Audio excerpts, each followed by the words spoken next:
And hello and welcome everyone to the Comic Multiverse, where the worlds of nerd Oh meet. god, he's You got see, glasses. I'm trying to do this whole what is it, David Caruso CSI thing because I think that's really cutting edge, and the kids are really gonna like that now. Those shows did great, right? Those shows lasted forever. They actually did though, didn't they? They lasted like They 20 did. seasons or something. They lasted a very long time. It's funny to think like the last holdout of cop shows of my generation when I was really watching cop shows is Law and Order Special Victims Unit. That it outlived all those other shows, all its contemporaries. It even outlived the original Law and Order. Yeah, it's pretty amazing, and everything since then hasn't. Yeah. I mean, like there are cop shows now and stuff, but like I don't really know what they are. I've heard their names, but I'm just like, oh, is that a show that people watch? They're like they're all the same thing, just different casts. Yeah, like Blue Bloods and other stuff. Hey, let's take that to the chat, everybody. If you're watching a cop show right now, what's it about? And I guarantee you there'll be like 10 people who answer that question and it'll all be the same thing. Well, I'm really interested. I mean, like Hawaii Five O, that's technically a cop show, but it's like a remake of an old cop show, so it's not even a Yeah. new cop show. Yeah. Cop shows used to be big, and now they're not nearly as big anymore. No. It's weird how genres come and go like that. But yes, everyone, we do have some news this week. Not a lot of it, but some rather interesting topics that I think Matt and I can cover. And I think you're going to like what we have to say. And of course, if you hang out to the end of the show, we will have a big rundown of what we read this week. It was a fairly sizable week this week in terms of comics. Some interesting titles. There were Wouldn't you some agree, Matt? there were some interesting titles. I think you read a little bit more than me. This is another one of those weeks where I was kind of dragging ass, unfortunately. Yeah, I still got a couple to go. Same here. I just read the Spider-Man for this week. Nice. But our first story actually involves both DC and Marvel, so that's why it was the perfect one to start things off. Apparently, both Warner Brothers and both Disney have had conversations with Tyler Perry of Madea fame. Hello, children. Apparently, they've both courted him at one point or another for some projects, but surprisingly, in an outbreak of what I can only call sanity, Tyler Perry has said, yeah, I wouldn't be right for these projects that they were pitching me. He knows where he works and where he doesn't. I guess he does, even though he seems to be like shameless. He'll go out for anything else. He's like, no, no, I'm not a right fit for these superhero movies, mainly because they won't let me wear a dress in them, which is unfortunate. I mean, this, of course, opens up a terrible, horrible alternate, reality in my mind where it's like, oh my God, imagine the parallel Rick and Morty universe where Disney went to Tyler Perry and it's like, look, we really want this Black Panther movie to work. What is your pitch, Tyler Perry, for Black Panther? Medea goes to Wakanda. Oh my God. Oh, hello, Wakanda. What you doing? Oh, ancient Panther gods. Oh, lordy. Yeah, Medea's Civil War. You know what you need, Captain America and Iron Man? You need some Jesus in your life. We need to go to church. And then she just slaps them both in the head, and the movie's over in like 20 minutes. She's like hitting him with a handbag. Yep.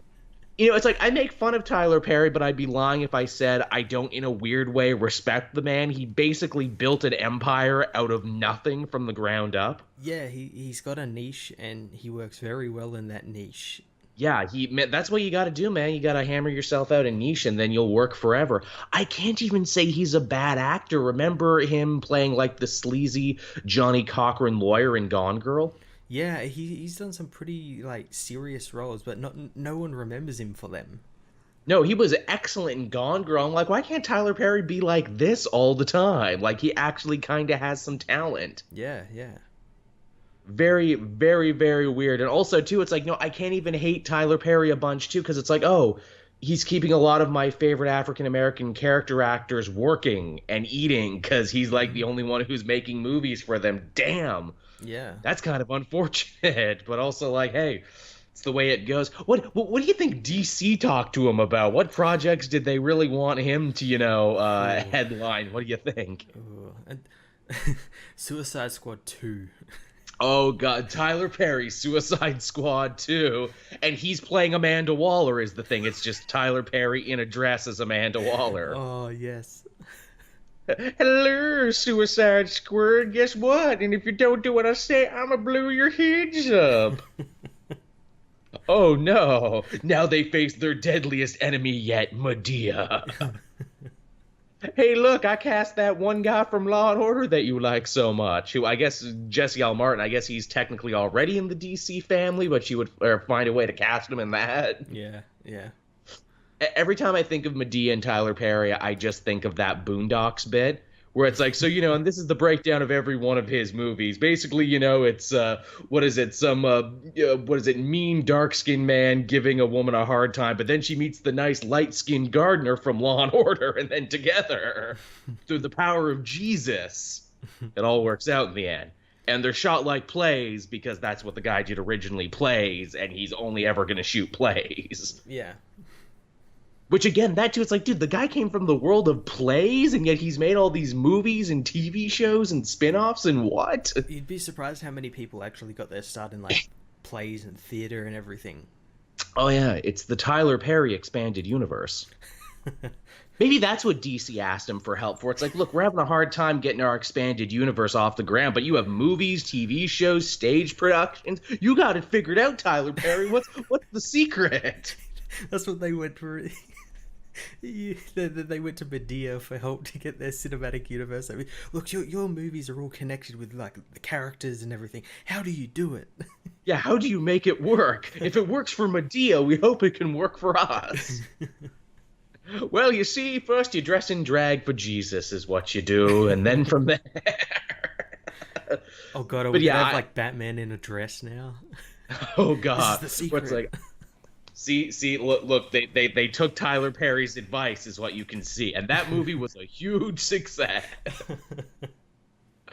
Man, I know this is like an almost nothing story, but it's like when you hear shit like this, we can't not talk about it on the Comic Multiverse. Of course, no, we can't. I read a headline like that, and I'm like, oh man, Matt and I can do 10, 15 minutes on that, no problem. But yeah, so that's the story of how Tyler Perry almost became a power player in both Marvel and DC. Wow. And speaking of extended universes, the CW is planning to grow their superhero universe even larger now because apparently they're developing Project 13 to become a brand new series for them. Tell us what Project 13 is. Project 13, it's very interesting. Like, normally I'd raise an eyebrow or I'm like, oh God, we're doing another superhero in costume fights crime show. It's not that, actually. Mm-hmm. It's about a girl who is basically like a CSI investigator. Hilariously, we were talking about CSIs. Well, here, CSI might be coming back. She's a CSI investigator, and she deals with, like, paranormal stuff. And, like, her partner in the show is her father, and her father is, like, a super skeptic. And, like, they kind of balance each other out. It's a little like Alias in that way. It's like a father-daughter team thing. Yeah, so Alias mixed with X-Files. Yes. Which, in my mind, I'm like, that's not a terrible pitch. But CW, though.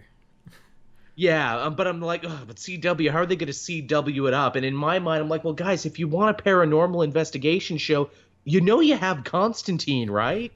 No, that didn't work, that didn't work. No, apparently not, and it had nothing to do with the quality of the show. It was because he was in the death slot on Friday night on another network. But hey, if you have Project 13, Constantine can guest star. Well, it's definitely possible because he's guest starring this season in Legends of Tomorrow for like 2 episodes or something. He's got a 2-episode arc, and in my mind, I'm like, why can't he just join the team? He would be a lot more useful than, say, someone like, I know, Mick Rory or someone. You know what? Here's the thing, though. Honestly, because of and we're going to talk more about Legends because I have a couple more Legends-related stories. Honestly, I don't want Constantine to join the show now because now that the show has gone pure comedy, Constantine would stick out like a sore thumb because he actually has a little self-respect. That's true. He actually wouldn't work with the show now. Now, like before, it's like, no, we need Constantine on this show to lend some credibility to it. Now they're not interested in credibility. Now they've thrown that all away, and he would clash with it. Yeah. 2 episodes is fine, but they'll probably be playing it for laughs. And also, too, I wonder, have they planned to bring Jonah Hex back this season? Because now that the show's a comedy, I would like to see them do something with Jonah Hex. I don't think so. I haven't heard anything. I would like him to come back. I haven't heard anything either, because they've had Jonah Hex on the show twice, and both episodes were super lackluster. Mm-hmm.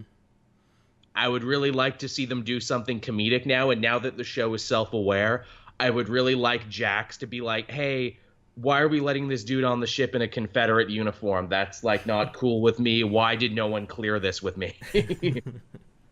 And then to have Jonah have to explain, well, you see, it's not really because of any racism thing. It's more of a geographical thing, really. And I mean, change is as good as the rest. Am I going to throw out this uniform? Of course not. I only have the one pair of clothes. This is the Wild West. Where am I going to put my clothes? I'm just going to dress like this forever and ever. But yeah, Project 13 should be interesting. It's funny, someone was making the joke where it's like, if the CW keeps going this way, they keep adapting, DC properties and everything, how long until they're going to stop being the CW network and they're just going to be the DC network? Yeah, really, because like half the shows they do now that everyone watches, all their popular stuff is DC related or comic related, because I know that Rivendell show is really big and that's comic related. Like, they're very much getting close to a thing where it's like, if you keep making shows like this, you could conceivably have, like, a CW spin-off network that is just nothing but superhero shows. I mean, they would only be DC shows, but still. They could put that CW seed thing that no one likes to good use and put it all on That's there. right. They already have a platform. They do. And hey, speaking of Constantine and I think the only reason Constantine is going to be on those 2 episodes of Legends is because he's getting a seed or CW seed animated thing that they probably want to drum up more interest for. Yeah. I don't know how to feel about those. That Vixen one was Neither very do I. good. No, it wasn't. And Vixen got 2 seasons, and it's like, you made 1 episode, 22 minutes, and then you cut it up into 5-minute chunks. Why? Yeah. What's wrong with having one 22-minute special and releasing it all at once? Why you got to make me come back, every week just to get 5 more minutes? That seems like such a terrible, terrible format. Mm-hmm. Why are you afraid I might like this? And actually, hey, speaking of the Vixen one, they actually pay a little reference to her on Legends this week as well. I'm like, oh, good, they're finally making reference to this, that they had another actress, then they just lost her. Yeah, they remembered. Someone on set remembered, hey, we've got this thing going on with this other Vixen. Maybe we should make reference to it. Hey, maybe someone was passing around old episodes of Cape TV in the writer's room, and they're like, oh, fuck, they got us. Yeah, again. They got us foiled again by the Comic Multiverse. Damn it, they got us. Hey, that happens, man. Sometimes, internet videos can go viral in writers' rooms or the thing. Usually it has the adverse effect. Usually it's like, oh, fuck these guys. Let's never talk to them again. They're saying bad stuff about us. Though I like to think our criticism was at least constructive enough. Yeah, we weren't, just slinging shit for the sake of slinging shit. Yeah. Hey, moving on from there, we have another interesting story here. The Punisher Netflix series, the long-awaited Punisher Netflix series, finally has an air date now, November 17th, so we're getting it sooner than anyone thought. But what else happens on November 17th, Matt, that might be of note? Nothing really springs to mind. I mean, nothing in particular. Just maybe a little indie movie you might have heard about. Little mumblecore, little underground thing. Not a lot of groundswell. No one's really sure how well it will do. It's a little movie called the Just Ice League. It's a hockey movie, I think, about the Just Ice League. It's a sequel to Mighty Ducks. Yes, long in development sequel. It stars a Batman. Oh no, sorry, that's Batman is his name. Sorry, man, that's interesting. Batman in a hockey movie, a Supraman. Man, there's a lot of Hebrews in this movie, man. All these men at the end of it. But yes, yeah, friggin' Punisher is opening on the same day as Justice League. This has led many pundits and many article writers to be like, oh, could this affect the movie's take? Could this affect, anything? Honestly, I don't think so. What do you think? No, not really. people have said this all the time. That's like, oh, two big pieces of media can't exist on the same day. I remember back when Grand Theft Auto 4 was coming out on like the same day as like the Iron Man sequel, and everyone's like, Yeah. oh God, could these two things cut into each other? And I'm like, no. They're I'm gonna two go completely different things. no, I'm gonna go buy Grand Theft Auto, play it all day long, and then at night I'm gonna go see Iron Man and come back and play more Grand Theft Auto. Yeah. This it's a very old people's idea of media where it's like, oh, two pieces of media can't exist in the same window.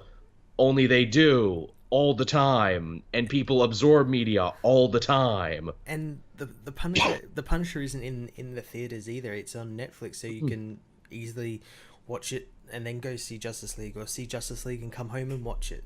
Exactly. It's not gonna like not be there. It's gonna Yeah. be there. Hell, how good is your pad or your cell phone? You could friggin' watch Netflix in the theater while you wait for the movie to start. Just go for it, man. I mean, you could absolutely do that. I mean, heck, it's binge watching. You can watch it whenever you want. That's the beautiful thing about Netflix. Yeah. And I mean, hell, we're going to be doing both because it's our job. We're just going to have a really good November. Yeah. It's going to be a busy fucking day for us is what it's going to be. And heck, knowing me, I probably won't be able to see Justice League till the weekend anyway, so I'll get a good head start on Punisher and then go see Justice League. Exactly.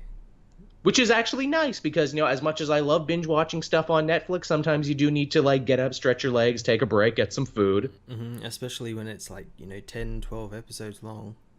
Which it almost always is. So, yeah, I'll take a freaking Punisher break.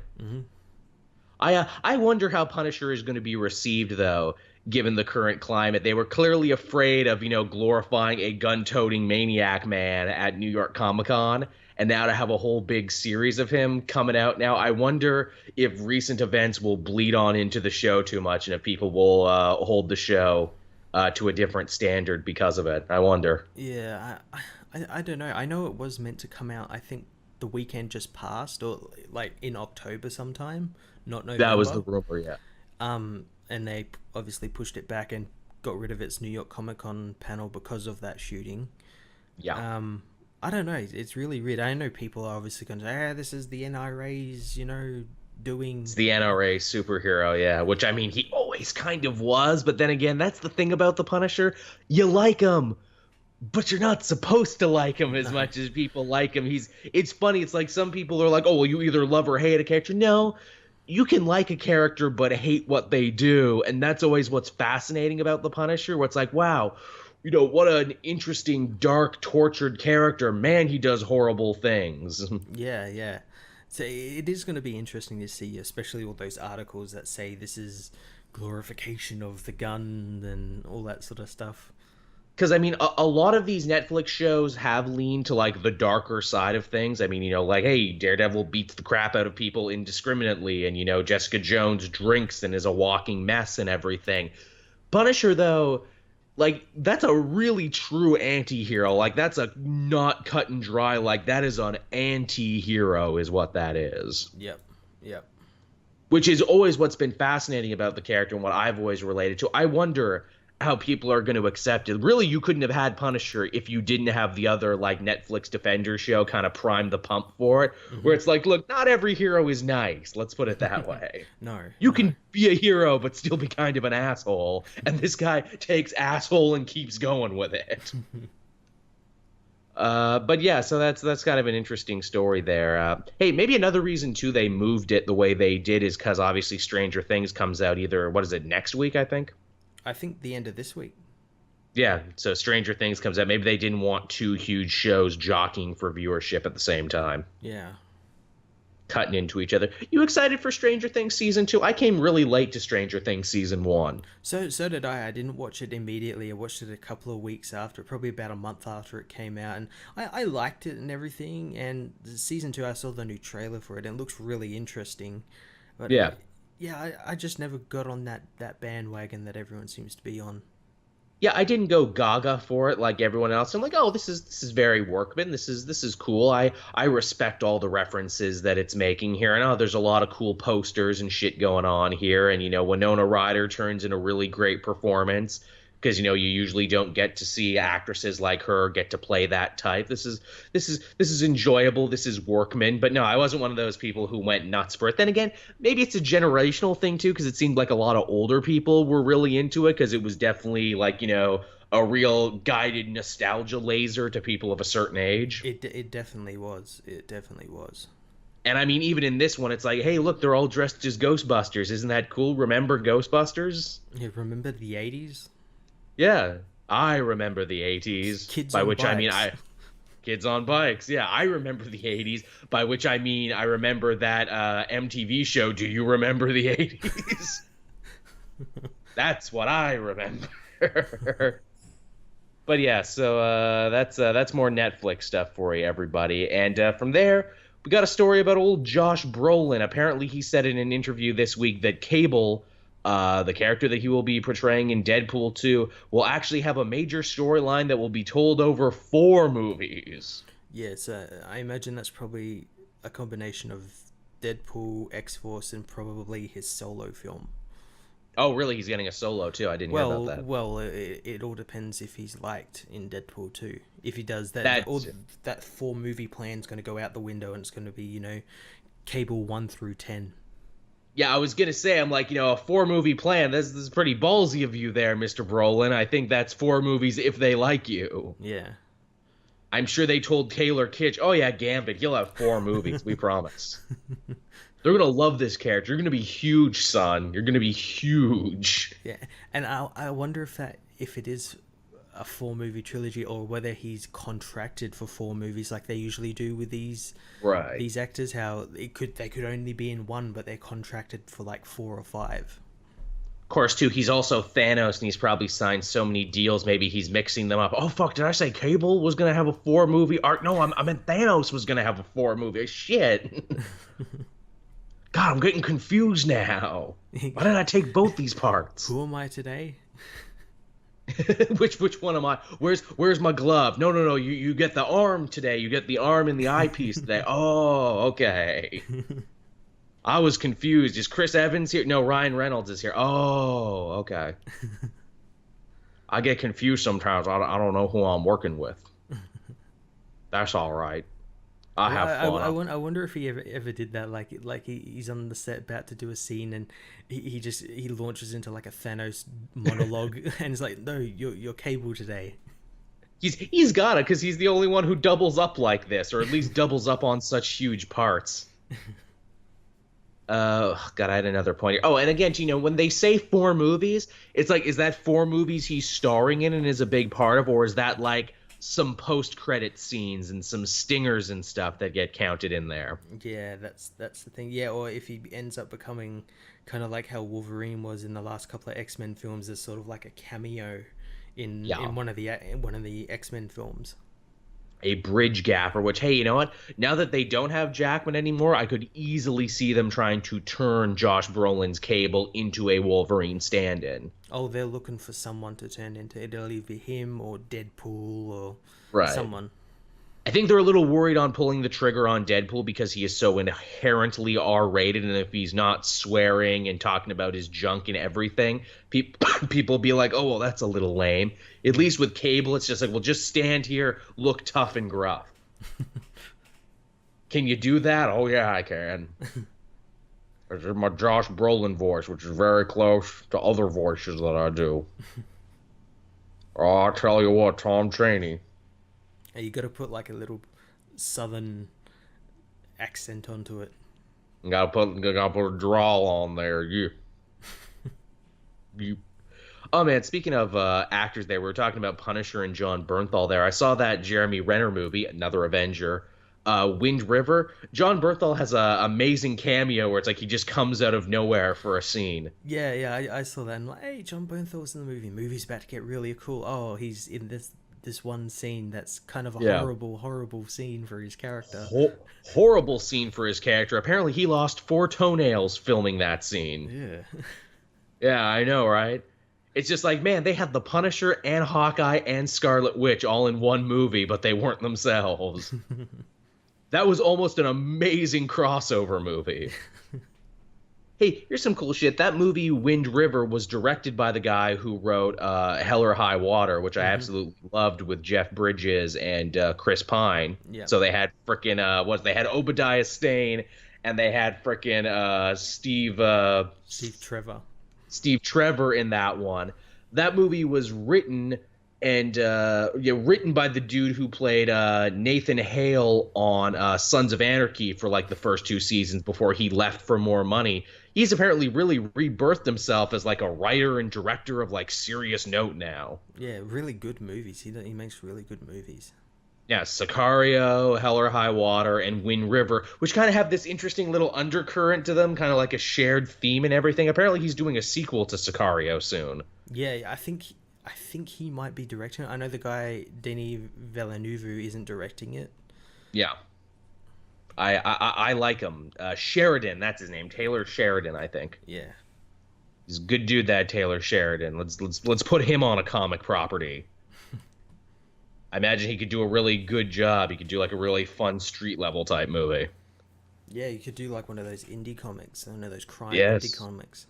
He could. He really could. Dude, man, I wish he could have done Scalped, because, like, literally the undercurrent of, like, the last two of his movies have been like, man, America sure treated Native Americans like shit, huh? I was just thinking that as well, especially since after watching Wind River, I was like, hey, he could make a pretty good Scout film. Wind River is basically very close to being Scalped. Like, it's amazing how close that movie gets in parts. And you're like, oh, sure, this is Scalped. They even have Graham Grisham in there, who, trust me, you might not know his name, but you've seen his face. He's probably one of the most well-recognized Native Americans actors in anything. Mm-hmm. Dude does comedy, dude does drama. Also, I say Native American, dude isn't even Native American. He's Native Canadian. He's from one of the Ontario tribes. I know, because he constantly showed up in CTV stuff, and I'm like, oh, hey, it's that guy. I like that guy. But yeah, from there we have one last story, and this is kind of a sad note one. Dr. Stein, who we love so much from Legends of Tomorrow, this season will actually be his last season. He's leaving for Broadway. He's going to be starring in Hello Dolly for the next tour of that. Yeah, so I guess maybe they're probably going to bring back Ronnie Raymond. That's the thought, because, just because Dr. Stein is going does not inherently mean Firestorm has to go. Because the thing is that he's a character made of two people. Ronnie is an interesting theory. It would be nice to see Ronnie back. But they also have other places they could go. They could have Jason come back, as they set up Jason Rush on The Flash. That way you could still have the book smart guy and the tech smart guy, like, interplay, only they'd both be young now. Yeah, I'd like to see that, and I'd also like to see like when they do that, like whether it'll actually change who is the Firestorm. Yeah, absolutely. They could also like do some crazy from left field shit. Like back in '86, John Ostrander wrote like this kind of crazy Cold War piece with Firestorm, wherein he ended up fusing with like a Russian superhero. So there was like the American and the Russian guy forced to share the same brain. That'd be pretty cool. That would be cool, especially now that Russia is acting a fool again, and now people aren't trusting Russia so much anymore. It would be funny to have, like, a Cold War era Russian guy sharing a brain with a Firestorm. That'd be pretty cool. That would be interesting. Also, do you remember, and I can't believe I'm bringing this up, do you remember in the absolutely god-awful Future's End, they toyed around the idea of having a female Firestorm for a little bit? It was Jason fused with a woman. I think so, yeah. They could also pull that trigger if they want and be like, hey, now it's a man and a woman forced to share, like, a hive mind and work together. Yeah, definitely some interesting places it can go. And I know with Stein leaving, he can't actually come back because it's kind of a spoiler, but they're shooting the crossover at the moment. Yes. And he's in that, and apparently he gets killed in that. Ooh, well, they are giving his character a lot of focus in the last two episodes. It definitely does seem like they're trying to build up to something with him. Yeah, so apparently something goes on there and he ends up dying or something happens to him. So yeah, maybe that's like their reason for writing him out. Hell, they keep giving his daughter a lot of screen time there. Wouldn't it be funny if she joins the team and becomes the new part of Firestorm? That way you still have a Dr. Stein there. That'd be pretty cool. And then you could I'd be fine maybe with have the woman Firestorm. You could. That's the thing, because it's like as much as I hated Future Zen, I actually enjoyed the woman Firestorm design because her hair was all long and on fire and shit. And I'm like, Yeah. that's a good look. That's a Yeah. fine look. Speaking of Legends, because we're talking about this, last week's episode was actually pretty hilarious. They went back in time and hung out with P.T. Barnum, who ended up being the villain, which meant that it was probably the most truthful interpretation of P.T. Barnum ever put on screen. Yeah, it was a really fun episode. I really enjoyed it. Bill, Billy Zane playing frickin' what is it, P.T. Barnum. That's amazing casting. Yeah, and just Billy Zane in general is a pretty good actor. They also make some sly references and jokes about the Titanic, and I'm like, haha, that's funny because both Zane and the actor who plays Yep. Dr. Stein were both in Titanic. That's funny. I like that. Yeah, those jokes were pretty funny. That was really really good. Oh, and again, as I mentioned before, they actually answered the Amaya storyline, and they actually give Vixen a bit of a send off, which I appreciated. Yeah, I didn't expect them to do that this soon as well. Like, what's this, like episode 3, 2, 3? Two, yeah, Yeah. only two. Yeah, it's better than the nothing they had before. Again, just a little shift in tone, making the show a comedy, and now the show is a lot more enjoyable. Yep. Like before, I'd put off watching Legends, like, oh god, I gotta watch Legends for work. Now it's like, oh cool, I get to watch Legends now. Yeah, it's totally different, and just little bits changed here and there, and it's made it so much better. Absolutely. So yeah, that's your Cape TV segment for the week, everyone. Thank you those who enjoyed it when we devoted a whole episode to television. I was actually a little worried because the numbers were really low on that the first day, and I'm like, oh no. Oh no, are people not interested in TV? Should we just not talk about TV anymore? But it eventually got back up. Yeah, people like that Cape TV. People got back into it. I guess it is a bit of a thing for fans where it's like, I like comic books, but I don't watch the TV shows, or I don't watch all the TV shows.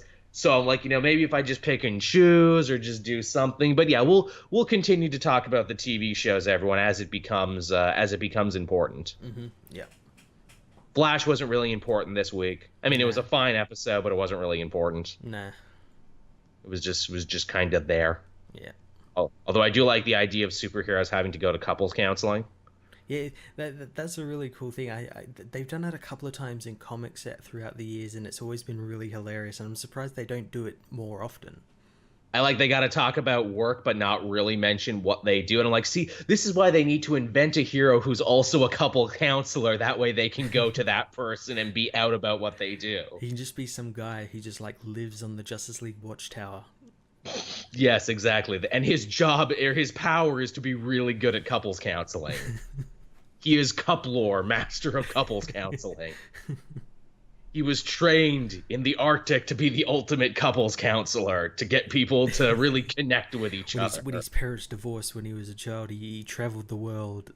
Oh shit, learning from all the different cultures and learning how men and women and even, men and other men and women and other women interact with each other. Shit, Matt, we might need to kickstart this idea right here. This will be something. He was trained by the League of Couples Counselors. The League of Couples Counselors, which was an offshoot of the League of Assassins. Like Ra's al Ghul was like, why did I set you guys up again? You guys really don't gel with the assassinating and taking over the world stuff we do. Like, I'm not even married. I have a bunch of kids and I'm not even married. So nah. So he kicked them out and they became a rogue order. I like this. I like this a lot. He was bitten. He was also then bitten by a radioactive couples counselor. Like one dived through his window one night, in his study window one, and got stuck in the house. Yes. After his parents' divorce, he's like, why? What must I do? Then a radioactive couple counselor broke through the window and bit him on the neck. Now he must wander the earth and help people's problems. But what's his arch nemesis though? Who's his cracked mirror version of him? The divorcer. Yeah, the divorcer. Dr. Divorce. He goes around and gets people to get divorced. He just really talks them into it. He pumps them full of his toxin, and it's divorce toxin, and it just makes them angry at each other. He's like, look, guys, I'm just saying, you'll be much happier if you break up. It'll be good for everyone. Also, did you see what you were writing about each other on social media? That's the real thing. Social media. That's his secret weapon to get people to bring up. Oh God, I like this. I like this a lot. Cuplore versus Doctor Divorce. Dawn of Justice. Uh, Because it's always got to be Dawn of Justice. Has justice dawned yet, Matt? I haven't been paying attention. probably not. Okay, if justice dawns, you got to tell me about it. I'll set a Google alert on my phone when Google justice it. dawns, so I'll know. Oh, what's that sound? Oh, I guess justice is dawning. I'll get right on that then.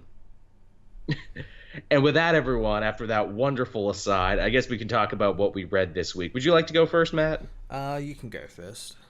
Okay, I will go first then, but first I will need to actually look and remember what I read this week because it's been a long fucking week. Batman, The Drowned. That was this week.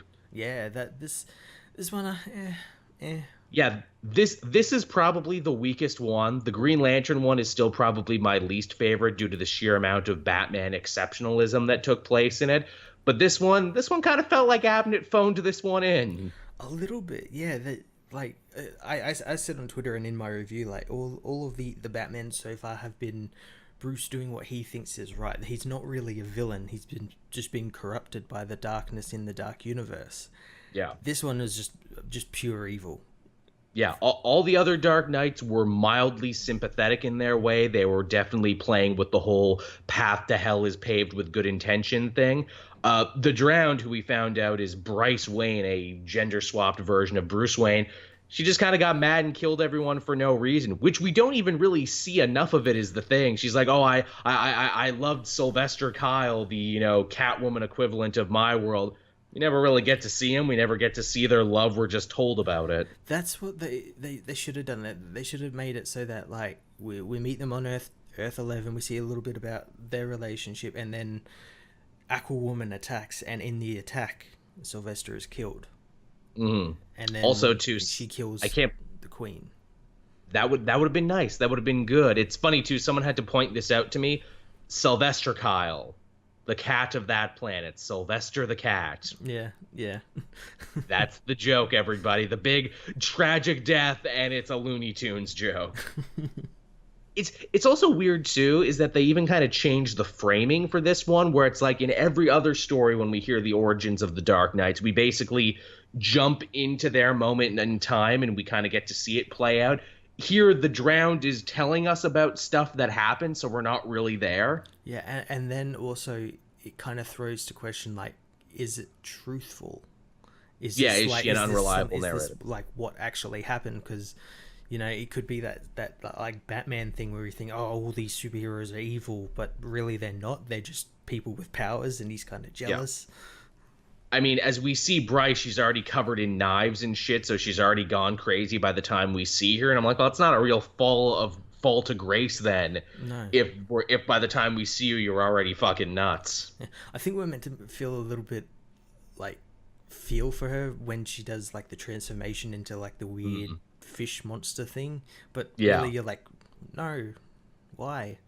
You brought this on yourself to, further a war and everything. It's funny, when I saw The Drowned and I saw that it was a woman and I saw she was connected to Aquaman, I kind of wrote a more interesting version in my head, and I'm like, wouldn't it be funny in a gender-swapped universe if, like, Bryce Wayne married into the Atlantean family or something and kind of had to choose between, the surface world and protecting Atlantis, but was treated as an outsider, kind of keeping with that theme that we've seen in all the other Dark Knights, and that is essentially if Batman had the problems of his friends on the Justice League, he'd fucking crack under the pressure. Yeah, well, I originally, thanks to the last issue of Metal, thought it was going to be Mera because Aquaman mentions Mera, and we find out what happens to Mera in here, but I thought it was going to be like a different Earth's Mera, where Aquaman died, she became queen, and the Batman of that universe killed her or took her powers or something.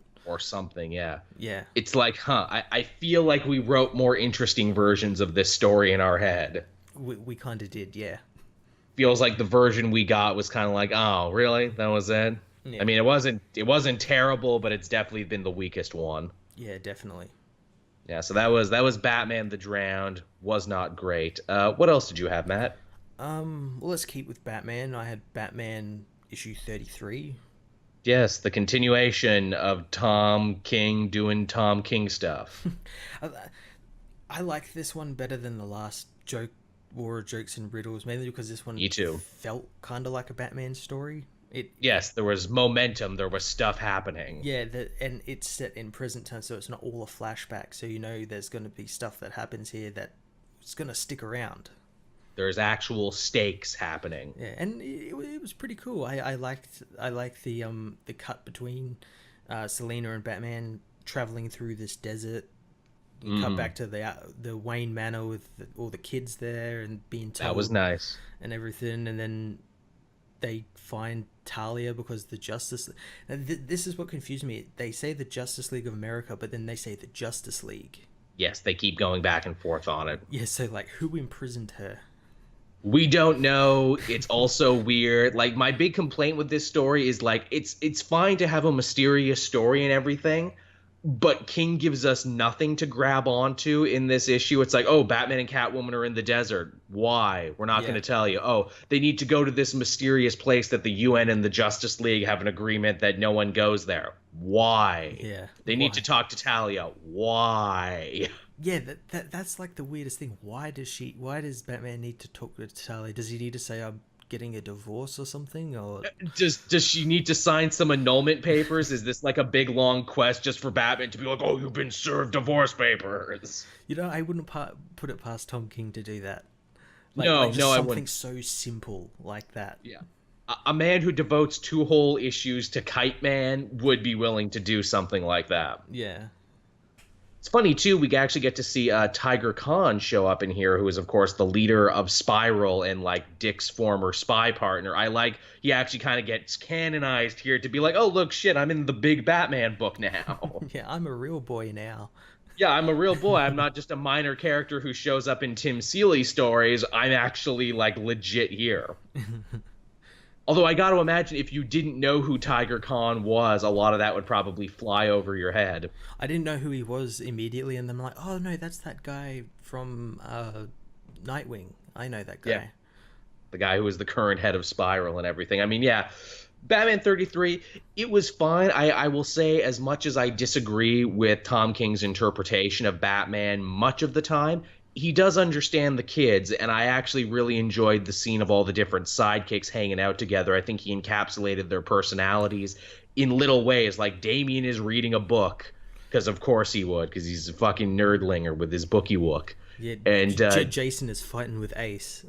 Jason is wrestling with the dog, and I'm like, yes, he would be that asshole at a family reunion. Where it's like, would you stop fighting with the dog? No, no, it's my meat, Ace. No, my meat. It's like, oh my God, you were abused by your parents, weren't you? Yes, yes, we all were.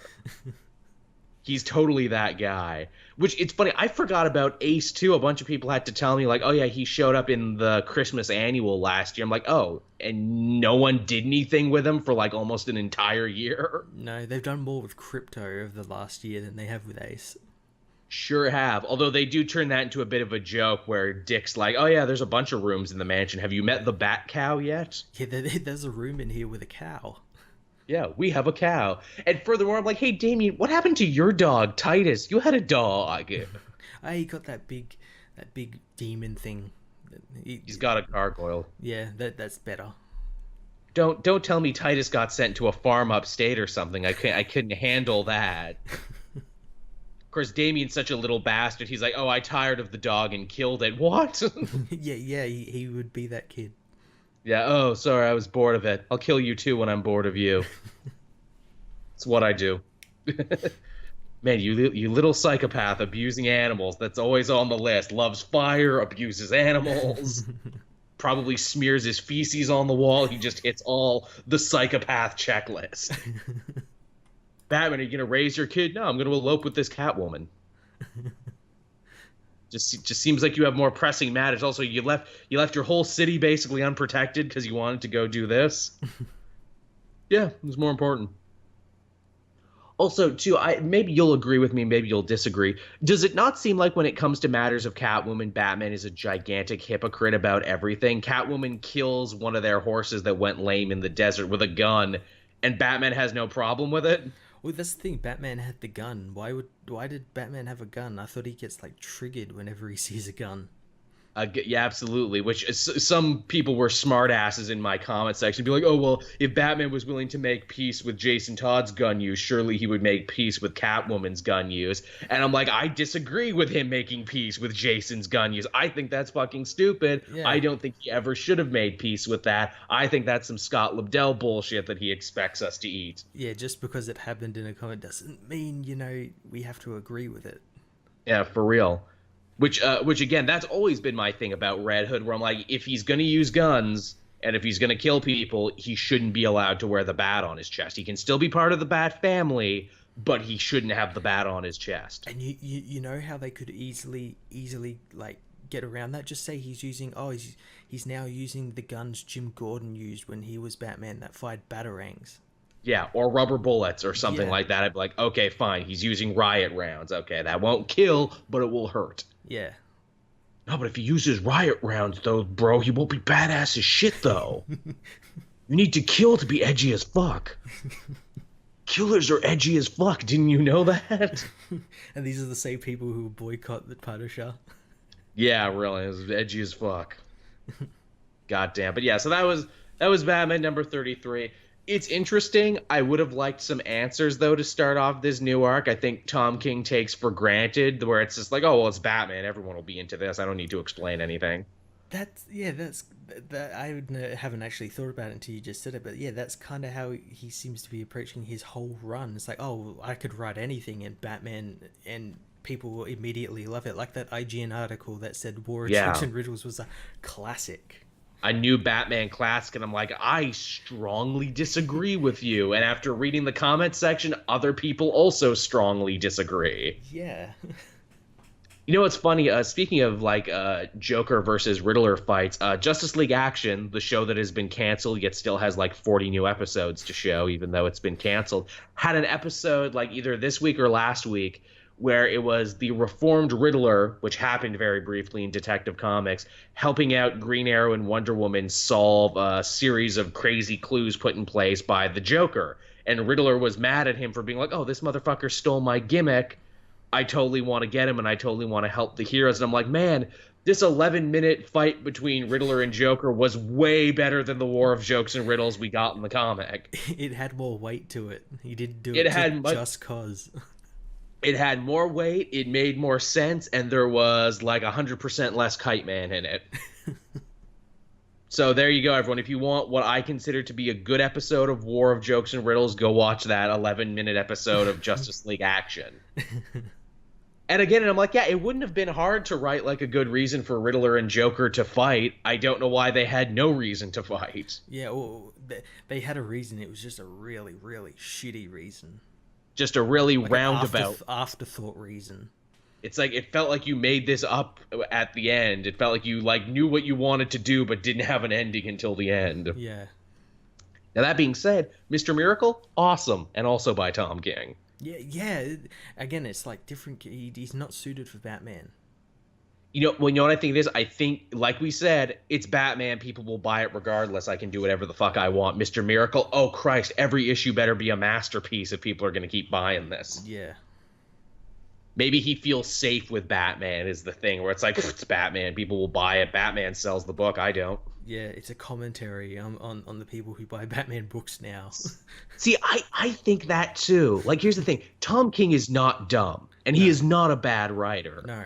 But I really do think with Batman, he is stealthily taking the piss out of Batman and the Batman fan base. And people are like, no, it's good and I will defend it. I'm like, well, then why does he keep doing dumb, out-of-character stuff? It seems like he doesn't even like Batman. He makes him kind of an unrelatable, juvenile dick. It's like, no, he's more human and awesome. And I'm like, is he, though? Is he really? Like, I feel like Tom King is like with all the other Batman writers, they're having dinner at a fancy restaurant and he's just laughing his ass off.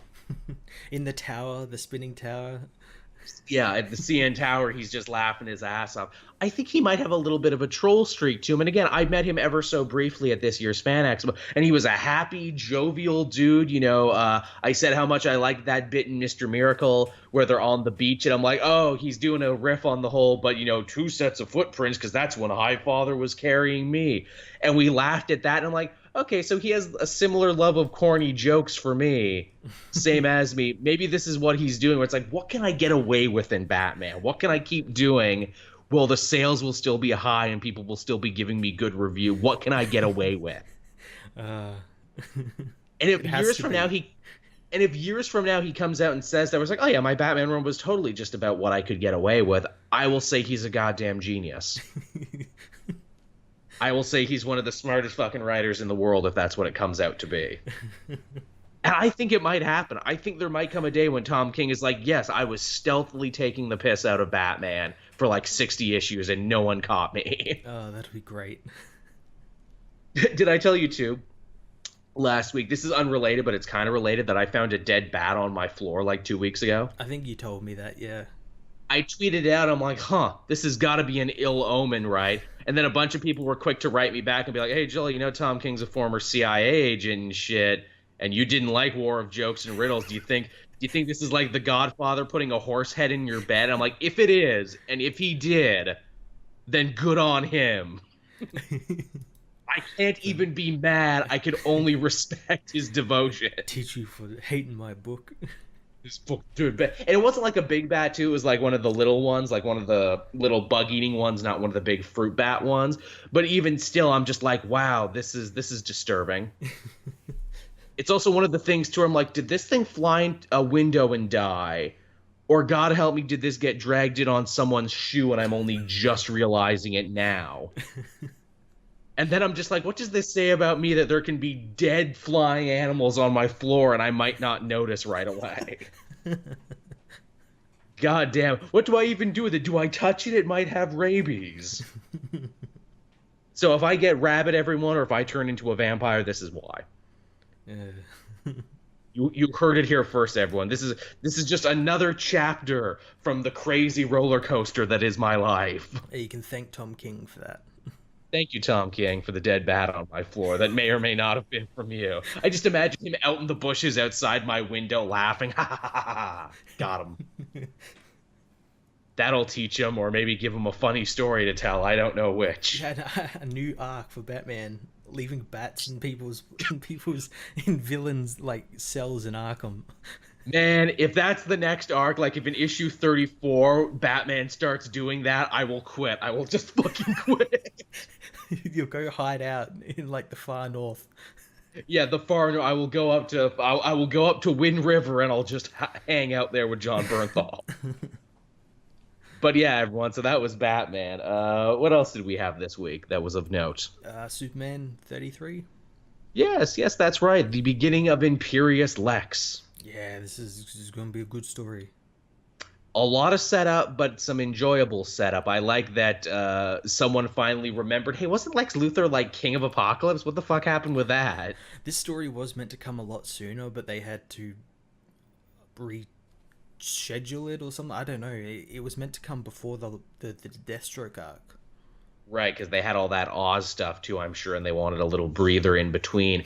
It's so funny that like the slaves of Apocalypse that made Lex Luthor king come to Earth and they're like, hey Dick, you abandoned us, come back. Yeah, please help. We're in civil war at the moment. Which, I mean, Apocalypse always seems to be in fucking civil war, doesn't it? Yeah.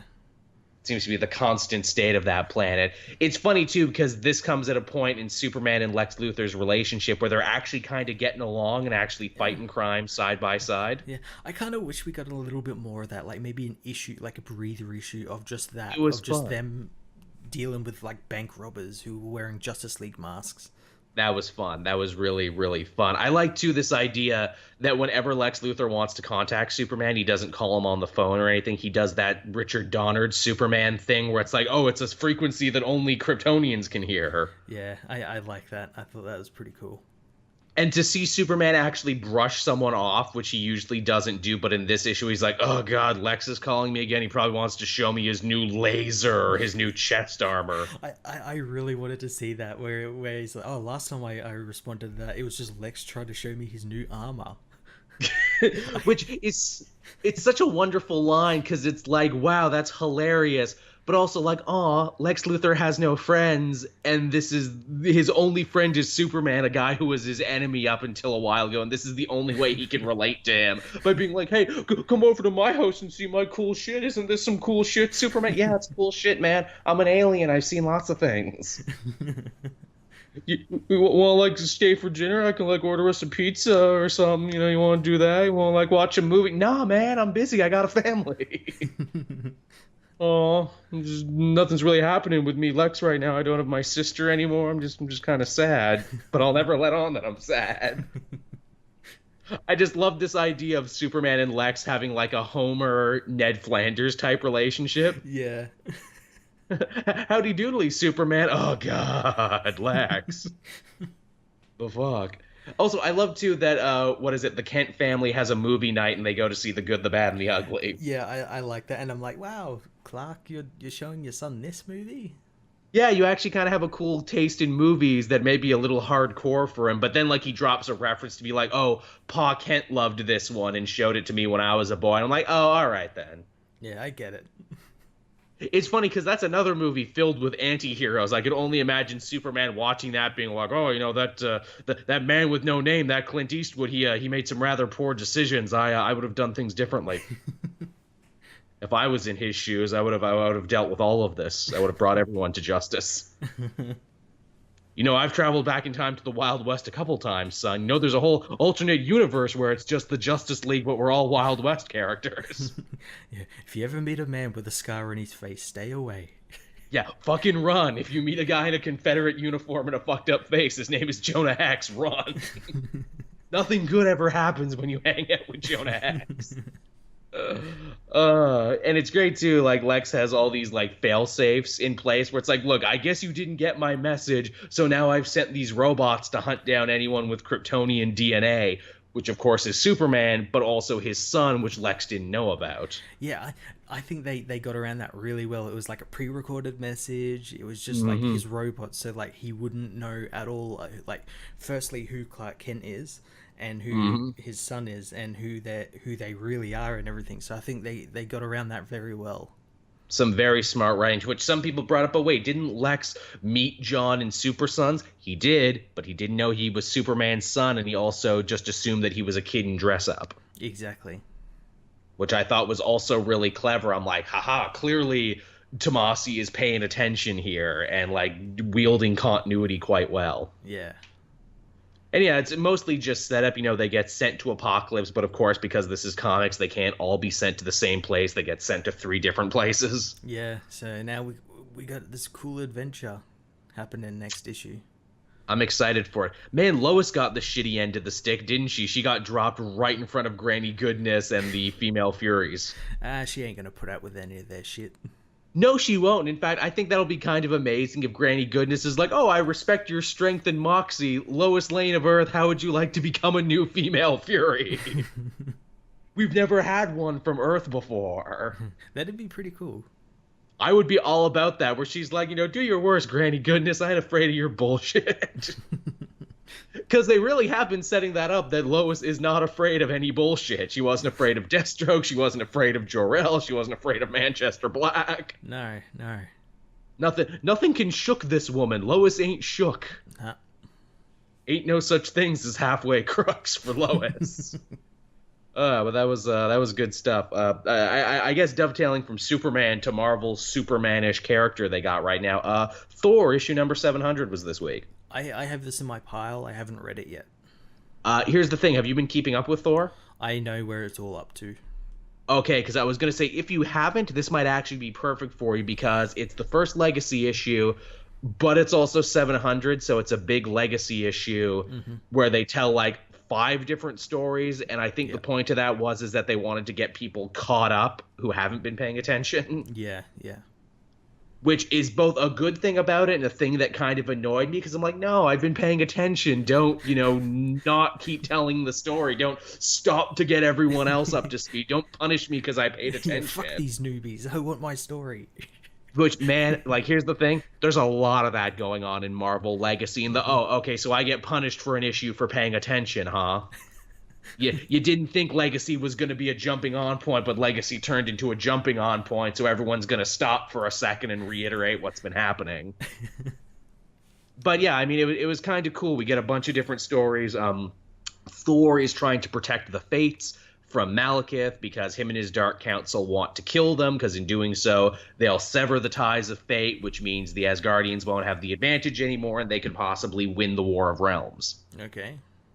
Which is a pretty smart idea, all things considered. And, you know, when the end is nigh, the Queen of the Norns, who watches over the fate, she's like, well, fuck, we've lost this, but I'm not going to give the bad guys, you know, the benefit of getting to cut the ties of fate themselves. I'm going to do it. So she cuts the ties of fate, and in doing so, she gets a little spoiler cast of her own. She gets to look to the future and see crazy shit that might be happening. Ooh. So we see Loki with the Infinity Gauntlet. We see Thor in a brand new costume with what looks to be a brand new hammer made of gold. Ooh. Which makes me think, shit, Golden Hammer, man, he must have done really well on his online matches that he got the golden gun. He must have pre-ordered and got the best DLC to get one of them gaudy golden weapons. Yeah, you got the Ultimate Edition. And I bet that draws a ton of aggro and costs him $700, but it's worth it. Yeah, the new costume is kind of cool, too. It's kind of a melding of everything. Like, you know, you got the classic look in there, the movie look, and kind of what he's wearing now is just Odinson. Okay, then. He kept the beard. Yeah. Because he's going to have a beard in the new movie, so of course he kept it.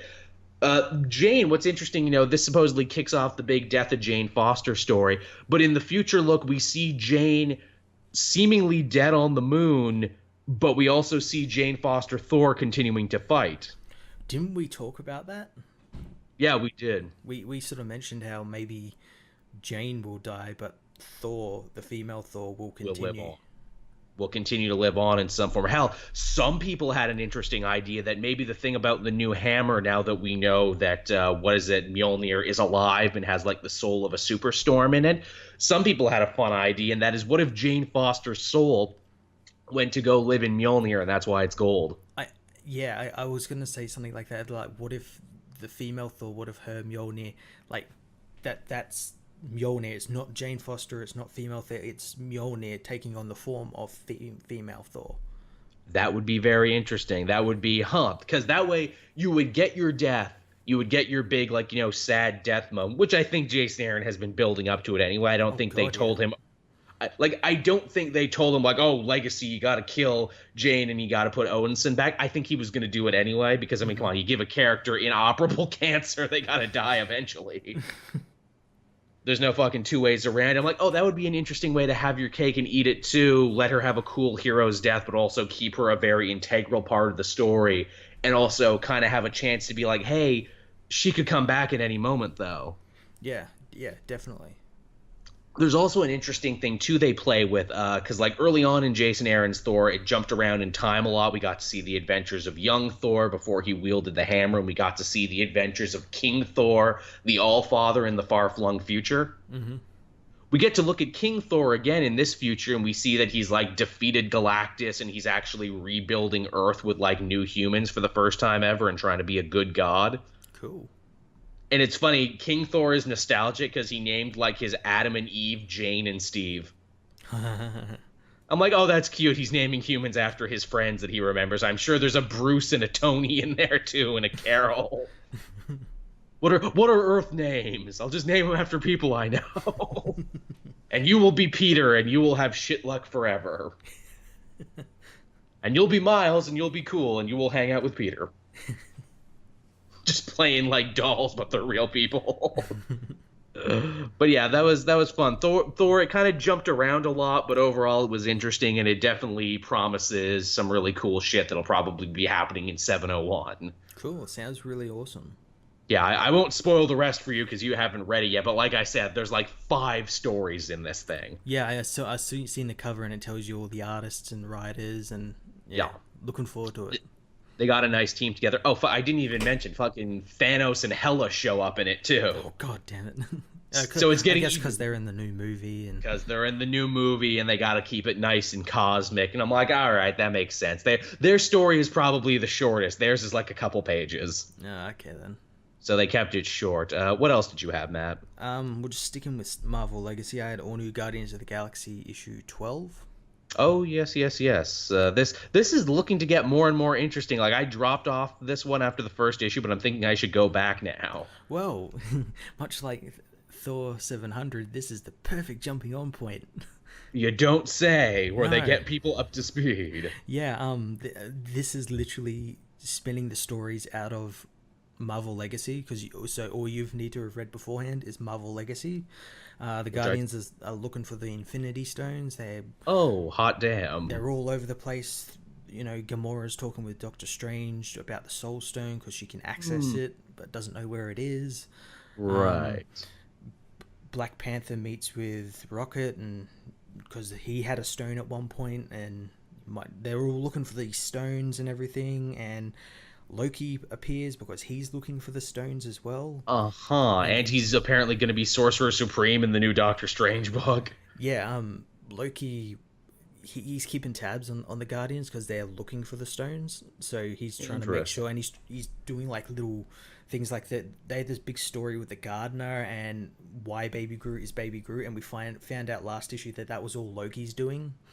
And so he's been like giving them problems to sort of stop them from looking for the stones. Right. But it didn't really matter because they're still looking for the stones, but they haven't found any yet. So what you're saying is you should really be fucking reading Guardians of the Galaxy now, because apparently a lot of important universe shit is happening in that book now. Yeah. That's just not it. Like, we get new members to the Guardians. First is Deadpool. Deadpool says, like, I want to leave Earth because of all the horrible shit Steve Rogers made me do, and I did. And like, the Guardians immediately kick him off the ship immediately. Which is beautifully fitting because Jerry Duggan, of course, writes Deadpool right now, so that makes perfect sense to cross them over. Yeah, the second character is Scott Lang's Ant-Man, who also did some bad shit during the Secret Empire, who also probably wants to get off Earth, I can imagine. That's exactly right, and he's allowed to stay on because Rocket says he's cool and they can stand around being around Scott Lang and not Wade Wilson. And Rocket and Scott hung out together in that Guardians team-up book that was also written by Duggan. So there you go. It's all paying off. Hot day. Okay, see, that's the thing where it's like Guardians, like, yeah, this is kind of cool. So, not really my thing. Oh, fuck, Scott Lang Ant-Man is on it. Well, now I have to read it. But wait, there's more. There's more. Holy shit, keep telling me. They go get Baby Groot, who's been hanging out with Man-Thing. Man-Thing, since he's basically Swamp Thing's equivalent, he's the connection of the nexus of the realities and everything, and he's looking out for the stones for them as well. But he's also been in touch with other realities Guardians, so like the Dan Abnett Guardians, the original Guardians with Yondu, and all these different realities, and we find out that every reality's Infinity Stones have gone missing. They've all gone missing, and every team is looking for them. Okay, you sold me on this now. I know. I did not expect any of this stuff in just a Guardians book. Why is no one talking about this now? This sounds like this should be one of the hottest books of Marvel Legacy, and yet no one is talking about this. This is like the one thing where everything in Marvel Legacy is coming from this book. Thor actually dropped a reference to it because obviously Jason Aaron wrote Marvel Legacy, and one of the future things that the lady talks about is the final host, which are of course Celestials, which are Marvel cosmic characters, which I'm sure we'll probably run into in Guardians. Yeah. So a lot's happening, and right at the end of this book, the Guardians get arrested by the Nova Corps. Oh fuck, we're back now. Yeah. Apparently they're back now. We last issue, which was like a breather issue, was a Nova Corps centric issue, since we learnt that Raptor, that Talinar guy that Peter had been fighting was actually Robbie Richards. Oh shit. Yeah, and we get his story about how he got brainwashed into becoming a Talon. Oh fuck. Yeah, and Richards out looking for him. Oh shit. So wow, that sounds like happening? Sounds like Doug is actually doing less the Bendis, less the movie stuff, and going more back to the Abnett, hey, this is the most happening cosmic book, this is the Cosmic Avengers. Oh god, everything was happening in this book. I was just reading them like, why am I not seeing anyone talking about this? The only other person who was talking about it was Mitch, who's loved the Guardians and has kept reading it through the good times and the bad. Yeah, and I'm like, why is no one talking about this? Okay, awesome. Okay, Guardians is going on my pull list. You win that. You got me. You got me too, Duggan. Like that's the thing. I love Duggan and I love supporting his stuff, but it's like I was so Guardiansed out at a point because it's like, Mm. okay, they got the movie, which is great. They got like 4 books going on now, and 3 have gotten canceled, and a couple are staying, and I'm just like, eh. Yeah, there was a time there where it was too much Guardians. They almost had like too many books, more like Spider-Man, like They more than did. Spider-Man, basically. They were very close to getting overexposed, but what you're telling me is now's the time to catch the Guardians fever. Definitely.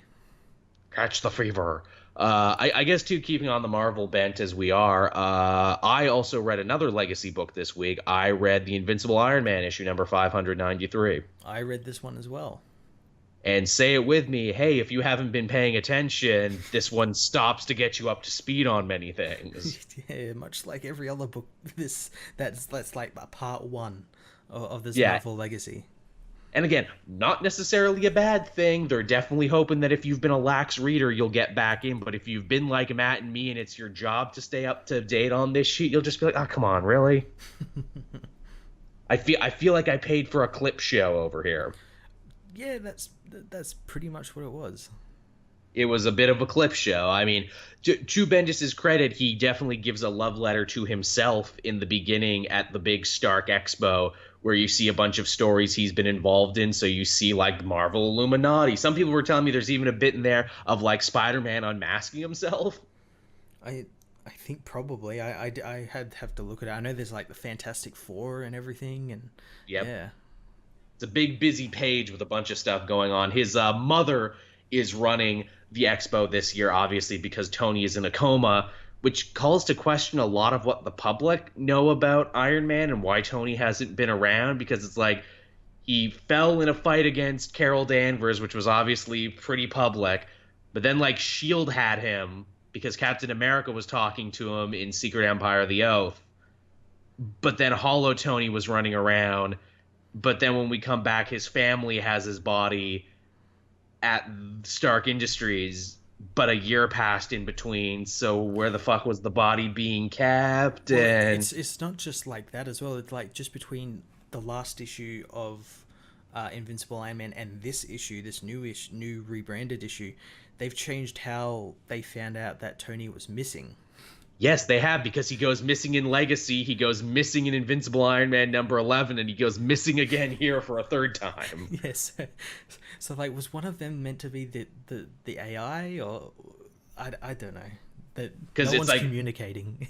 because Bendis wrote one, Jason Aaron wrote the other, and then Bendis wrote this one again. Yeah, maybe he forgot. Which is very, very possible for him. You know what else he forgot about? Like, obviously, Tony's mom and MJ are patting themselves on the back for a job well done. They saved the expo. But then, the evil Weasley board of directors guy comes and goes, "Oh, we've gotten the votes to, vote you out. You guys are, dangerous. We're going to take control of this company." I'm like, so you're voting them out for doing their jobs and saving your asses? Yeah, yeah. Yeah, wow, you created this amazing Stark Expo again. Everyone really loves it. Sorry, but that cost money. Yeah. Also, didn't this already happen when Tony was still alive? Didn't you guys, when he went undercover in Asia, didn't you try and vote the AI and his mom and MJ out? And then you hired the ghost to break into Tony's vault, but Tony caught you and got you all in trouble? You know what would have been a really good thing is if it was it was a direct retaliation to like that last issue where they found out that Tony had been using funds to recuperate rogues, and like the businessmen didn't know where that money was going. They thought they were into some shady shit or something. So they're like, "Yeah, you're wasting our money on shady shit. We're gonna Yeah, uproot you."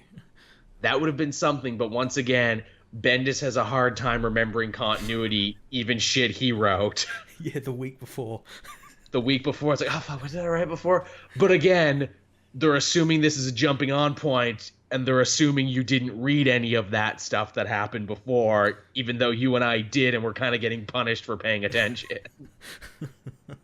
And then too, just to really, throw it in there, it's like, hey guys, also there's another Iron Man. Dr. Doom is running around as Iron Man, so if you want to keep reading his adventures, you got to read this. Apparently, all the inmates that he got locked up in Rikers just left. That's probably like the only thing that's like consistent It between is. the last issue and this issue. Which I do actually appreciate the reasoning where it's like, yeah, Rikers Island was staffed by Shield people, and Shield fell apart. So Hmm. yeah, this place was hideously understaffed, and they all just left, and they're all gunning for Doctor Doom now. Yeah. It's great too, is that he has a moment with Ben Grimm, the Thing, where it's like, oh hey, so you're not an agent of Shield anymore, and I'm still being Iron Man, so that means we can be friends, right? We can get along. We don't have these organizations standing between us. And the Thing's like, nah, fuck you. Yeah, you did some horrible, horrible shit to me and my family. That's never going to go away. Yeah, fuck you forever and ever. It doesn't matter what good you do as Iron Man, the blood will never be washed off your hands for your time as Doctor Doom. And that really affects Victor so much to the point that he just like teleports away all sad. And I'm like, ouch, he really gave it to him. He really gave him the third degree. And I suppose it is in character that, like, the Thing really shouldn't forgive Doctor Doom because he has fought him longer than anybody else. Yeah, yeah. And he's only tried to kill him, like, 1,000,000,000 times. You can understand where it's like, yeah, you're good this week, but that still doesn't mean you won't be bad next week. And in fact, I think that's what this is all building up to. I think it's all eventually building up to Doctor Doom going bad again. Oh yeah, I said that. It's like, is this going to be the thing that he's like, nah, fuck it, I'm a villain through and through. I've tried being a hero. No one wants me as that. I'm If just going to people be will what never I give know. me Yeah, if people never give me a chance, what's even the point? And also too, like Tony's obviously coming back and he's obviously going to be Iron Man again. So maybe that'll be the thing. Maybe he forcefully takes the identity back from Doctor Doom, or Doctor Doom's like, well, I don't care. I'm going to keep doing it anyway because I think I can be a better Iron Man than you. And it becomes like a rich guy ego thing, Yeah, probably something like that. which, hey, fine with that. Sounds good to me. Yeah, I don't think though that the guy at the end of this issue was Tony though. I think it might be someone No. else. A lot of people thought that it might have been Arno Stark because there's a guy who fucking Oh fell off God, the face yeah. of the earth. I Remember Arno, I completely everybody? forgot about him. Remember Tony's like half brother who was like an alien helped conceive him, and he was smart, but like just nobody gave a shit. It was when Karen Gillan was writing, and you couldn't pay me to read Iron Man, That was horrible. That was a horrible, horrible arc. and it went on for so long. Which is really strange because Kieran Gillen is a really good writer. Yes, I think works better with his own properties and works better with Star Wars. Yeah, yeah. I think when they give him other people's toys to play with, sometimes he doesn't know what to do. And I think Iron Man was a perfect example of didn't know what to do. Yeah. And yet that was also a point when Iron Man was flying like probably the highest it had been in a long time, thanks to the success of the movies and Avengers Mania, that it just kind of got to coast being mediocre forever. Yeah. Again, like, it's the Batman effect of what's happening now. Where it's like, yeah, They people... could write anything, and it would still sell. And they did. They Yeah. wrote that Tony had a fucking brother who was conceived by aliens. Yeah, and that he might have been an alien. And that he might have been an ant. That's right. He went to space for a little bit because he had to hang out with the Guardians because the Guardians were getting a new movie around that time. And so they really wanted to draw a comparison between the two. Yeah, that was a weird era. Tony's had a lot of weird eras, like when he was a kid for a little bit. Oh God, yeah, I can remember that. Jesus, that's going back a while. Yeah, I'm surprised they don't do some shit with the Champions where like the Champions travel back in time or travel somewhere and they meet Kid Iron Man. Oh God, I'm surprised they haven't done one where they like meet their older selves, like travel to the Ooh. future and meet their older selves and hate themselves for it because they grew up. Ooh. Oh, but you know Mark Wade's got that one in his back pocket somewhere. It's like, no, I'll tell that story at some point. That would actually be funny to see if they ever like inherited other mantles or to see what happened with them when they became adults. Yeah, I like that idea. To see the Champions in the future and they're like, wow, being adults ruined us. Let's never grow up. Let's just Peter Pan this shit forever. And hey, speaking of Champions, that was the other Marvel Now book or Marvel Legacy book I read this week. Champions 13, which was part 2 of the Worlds Collide crossover that they're doing with Avengers. Yeah, I kind of liked it. Yeah, I liked it too. Again, Much like the other Marvel Legacy books, there was a lot of, hey, if you haven't been paying attention, let's get you up to speed. Yeah, we got to do all this stuff. You remember, Vision and Viv aren't seeing eye to eye, so we got to talk about that for a little bit. And which it felt so weird where it's like, yeah, it's Champion's first Marvel Legacy title, but it's also part 2 of a crossover. So you got to assume if I'm reading part 2 of a crossover, I read part 1. Yeah, no, it's so strange. It kind of is. I will say High Evolutionary's plan for Earth is actually a lot smarter than it normally is for him. Yeah, yeah. I'm going to change the polarity and the vibrations of Earth. So basically, Earth and Counter Earth will phase in and out of each other. So like Counter Earth can take Earth's place, I'm guessing, is the plan. Yeah, kind of sounds a bit like Metal. It sounds... I bet Mark Waid was probably kicking himself like, oh, fuck, they're doing vibrations too. Shit. Because for the longest time, we had no idea what Dark Knight's Metal was about. Yeah. And then only in the last couple issues, it's like, yeah, it's about vibrations and like bringing Earth into a different piece of space. It's like, God damn it, I'm doing that over here too. But Counter Earth existed first. The Dark Universe is a new thing they made up. That's just so funny that like at 2 completely different companies, worlds apart, Snyder and Waid had very similar ideas. Yeah, yeah. That just seems to always happen. But yeah, it was cool. I like the idea. I'm always a sucker for heroes fighting natural disasters that they just can't easily punch out like they would a supervillain. Yeah, yeah. I liked how both teams dealt with the same situation in 2 different ways.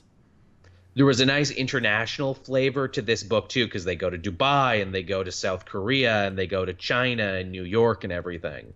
Yeah, yeah. I definitely like the idea of the Avengers being like, nah, the whole world is our jurisdiction. Again, as it kind of should be. As it absolutely should be. And they even play with this idea where it's like, okay, stopping a building from falling is easy. How do you save people who are falling out of a building because they're phasing in and out of reality? Yeah, I like that. I thought that was pretty cool. That's difficult. I'm like, ooh, that's cool, because you have Vision and Viv, who their whole thing is based around they can phase shift and they can do all this other stuff. But what if people start phasing and they don't know what to do? Because you got to imagine, that's some scary ass shit if you're a person who can phase through stuff, because it's like there's a lot of science happening there and a lot of things that could go wrong. Yep. Like, what if I stop halfway through, or what's on the other side of this wall? I don't know. Yeah, what if I stop in the wall? Yeah, what if I choose to become solid, like, at the wrong place at the wrong time? Then what happens? What if I fall through the earth itself? Then what happens? It reminded me, like, a lot of good Kitty Pryde-centric stories when people actually started to think about how horrifying that would be if you could just pass through anything and everything. Yeah. Because so much of what we do as humans is based on the fact where it's like, okay, this is solid. I can't move through this. My spatial awareness, my 3-dimensional whatever. What if my power is fucked with that, though? Yeah, what if my power is no privacy whatsoever? Yeah, then what happens? I also like, too, that, like, the High Evolutionary and Counter-Earth are clearly the villains for this story, yet 2 issues in, they haven't shown up yet. Yeah, all we've seen is that like, Minotaur thing who's, like, heralding his arrival or something. Mm-hmm. I like that it's nice and slow. I'm like, good, because, you know, too much of the High Evolutionary can be a bad thing. Because the longer High Evolutionary is out there, like, God, you're kind of stupid, High Evolutionary. You're a really cool concept, but the longer I get to see you and hear you talk, the less cool you become. Yeah, your plans are kind of crappy. Yeah, he kind of has the Kang problem like that, where it's like when you hear him described and like you see him from afar, like, oh, that guy's cool. And then you spend more time with him, it's like, you're less cool the more time I spend with you. And it feels like that's all the Avengers have been doing in the Waid run. They've been fighting Kang, or they've been fighting the High Evolutionary. Well, the first ever arc of this new Avengers book was them fighting Kang. Yep. It's like, do the Avengers not have any other villains? It's probably like, well, we'd like to use Thanos, but we gotta wait. Victor Von Doom locked them all up in Rikers, so... That's true. Infamous Iron Man is doing too good a job. There's no more Avengers level villains. So we're on Kang's level now. Ugh. Are they gonna fight the Wrecking Crew? Nah, man, they all got arrested. Are we gonna fight the Fearsome Four? Nah, also all arrested. Well, shit, can we break some villains out of jail just so we can have some people to fight? I'm trying to think like who are some other like Avengers level villains they could use. Obviously Thanos, which again, mark my words, as we get closer to Infinity War, there'll be an Avengers versus Thanos story. Oh, yeah, probably. I mean, I don't know who they're fighting in No Surrender, but I would really like to see the Pimtron come back. That guy's a really interesting concept. Yeah, I know I had people tell me like when I was did my review of my Guardians book, like why isn't the Ant-Man Hank Pym, and I had to explain that Hank Pym is currently being used as a meat suit for Ultron. Yes, or maybe he's not. Maybe it's the other way around. We don't Yeah, know. They keep going back and forth, but that's what makes it interesting. yeah, Like it feels like Pimtron should be the next big villain. yeah. Like hell, Secret Empire, Pimtron basically stole the show, and that is like, hey, but look how cool I am, though. And I'm like, I agree. I think you're really cool. So yeah, that was Champions, everyone. It was cool. I'm interested to see how this story shakes out. Yeah, yeah, definitely. Was that it for you? How many more books did you have? I have like two more. Yeah, I've got like two more as well. Okay, cool. Then you go. I had Black Bolt issue 6. Oh yes, this continues. Is this done yet? Because everyone keeps singing its praises, but I felt like I should read it when it was done. It's not done yet, but this issue ended the first arc, Oh, okay. and this was an amazing issue. I really enjoyed this issue. This issue made me care about Crusher Creel than I'm more comfortable with letting on. That's what I keep hearing, and I love Absorbing Man, and I love D-list villains. Everyone's like, "Nah, man, this is like a love letter to him," and I'm like, "Okay, you're speaking my fucking language." So It is. So like, Black Bolt, Crusher Creel, and a bunch of other prisoners in this Inhuman prison break out this issue, and they face the jailer, who's like this weird psychic person whose like body parts are like hanging in jars, and it looks awesome. It looks so cool.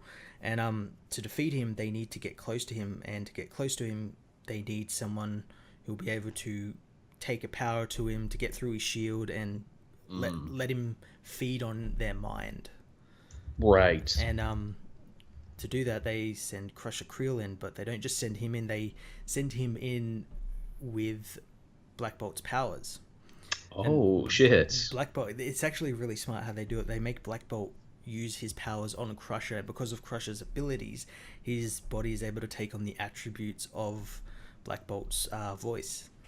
Right. So when the mind feeds on him, it feeds on all that power and basically destroys itself. Oh fuck. And in the process, kills Crusher Creel. That's harsh. Yeah, That's really harsh. It is, but it's a really good, really good issue, because the couple of issues before we got like Crusher's backstory and how he wanted to have a family with Titania. Yes. And they've been trying to have a family, but they couldn't, and how he got sent off of Earth by Thor and the Avengers and wound up in this prison and everything.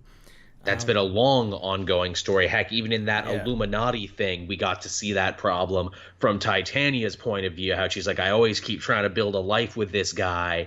I went straight, I went legit, but he's just such a fuck up. Yeah. This is like the other side of that. Yeah, it's such a good story, and they end up breaking out of prison, and everyone goes off on their separate ways, and it's just Black Bolt, Lockjaw, and this little kid, and the little kid wants to come with Black Bolt because he's got nowhere else to go. But Black Bolt's like, this can't really happen because they technically are a criminal.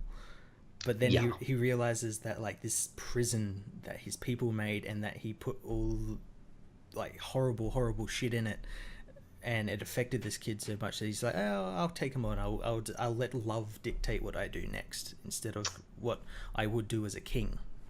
Wow. So, I think that's two books you've now sold me on, Matt, from the Marvel Cosmic. Now that I know this arc is done, I think I will go back and read this, because I know everyone's like, yo, but Joel, talk about Black Bolt, though. And I'm like, Black Bolt, really? Oh, it's such a good book. Such a good. It looks really nice as well, especially this issue.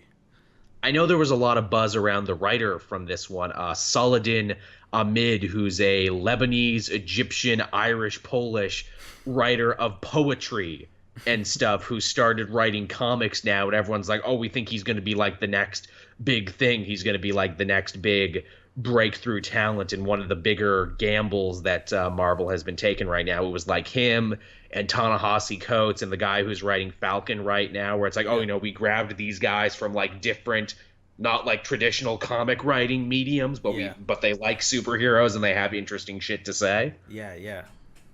That's I know exactly there what was it worked so well. That's cool. I know there was rumors shooting around where it's like critical response and like editor response was so big for Black Bolt that like when this runs its course, they might actually move him on to something like something much more high profile.